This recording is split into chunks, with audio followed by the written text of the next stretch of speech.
سیوم اپریل پرزیدنت جمهوری تاجیکستان پیشوای ملت محترم امامعلی رحمان برای اشتراک در همایش سران دولت‌های آسیای مرکزی اتحاد اروپا به شهر سمرقند جمهوری ازبکستان سفر کردند.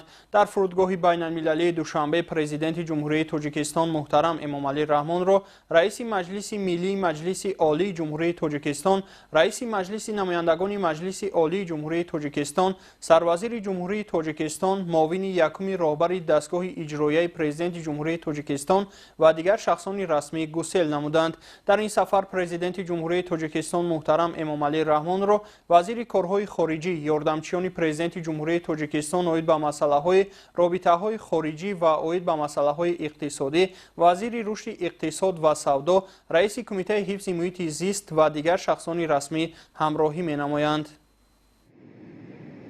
سیوم اپریل پرزیدنت جمهوری تاجیکستان پیشوای ملت محترم امامعلی رحمان با مقصد اشتراک در همایش سران دولت‌های آسیای مرکزی اتحاد اروپا وارد شهر سمرقند جمهوری ازبکستان شدند. در فرودگاه بین‌المللی شهر سمرقند سرور دولت محترم امامعلی رحمان را سروزیر جمهوری ازبکستان عبدالله آریپوف و دیگر نمایندگان والا مقام جمهوری ازبکستان استقبال گرفتند.